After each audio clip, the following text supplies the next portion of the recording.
Hi hello welcome back to my channel. నేను మీ Shamu Telugu vlogs. ఈ కాయ పేరేంటో చెప్పండి చూద్దాం. ఇది ఎంతమందికి ఇష్టమో ఎంతమందికి తెలుసో కింద కామెంట్ సెక్షన్లో చెప్పండి. ఇదైతే పప్పర పనస అంటారండి. ఒక్కొక్క చోట ఒక్కొక్కలా పిలుస్తారు. నేను బేరం ఆడి 2 కాయలు 100 రూపాయలు అన్నాడు. నేను 3 కాయలు 100 రూపాయలకి బేరం చేసి తీసుకున్నాను అనమాట. ఇది తోలే మందం అండి, అసలు లోపలంతా చాలా తక్కువ ఉంటుంది.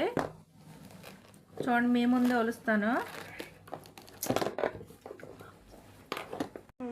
ఇదిగోండి, కాయ అంతా ఒలిస్తే తొక్క అంతా మందం ఉంది తప్పించి లోపల చిన్నగా ఉందన్నమాట. దీన్ని మనకి బత్తాయి ఎలా తీస్తామో అలాగా.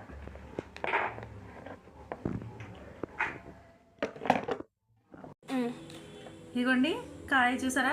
పెద్దవాళ్ళు తోలు మందం అంటే ఇదేనేమో. వీటిని బట్టే మనకి సామెతలు చెప్పినట్టున్నారండి. చూస్తాకేమో పెద్ద కనబడింది, తోలు తిత్తేనేమో చిన్నగా ఉంది. ఇది పెద్దవాళ్ళ సామెతలు ఉట్టినే పోలేదు. ఇది చాలా ఇష్టమండి నాకు. దీంట్లో మనకి ఈ లేయర్లో ఉంటాయి కదా, పల్పు ఉంటుంది కదా, వాళ్ళ క్రేజీగా ఉంటుంది అనమాట. అది తినడానికి చూడటానికి టేస్ట్ వైజ్గా. ఇదిగోండి, తను చూసారు ఎంత ఉందో. ఇది పండింది అనమాట. చూడు, ఇదిగోండి, ఇవి భలే ప్లాస్టిక్ లా ఉంటాయి. ఇవి నాకు భలే ఇష్టం అనమాట. తిని కూడా టేస్ట్ ఎలా ఉందో చెప్తాను.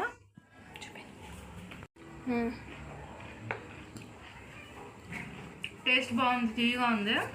దీనికి ఎందుకు చూసారా? ఇదిగోండి, చాలా పెద్దగా ఉంటుంది. ఇలా పెట్టు. ఇది ఎంతమందికి ఇష్టమో కింద కామెంట్ సెక్షన్లో చెప్పండి. ఇదిగోండి, గింజ చూసారా?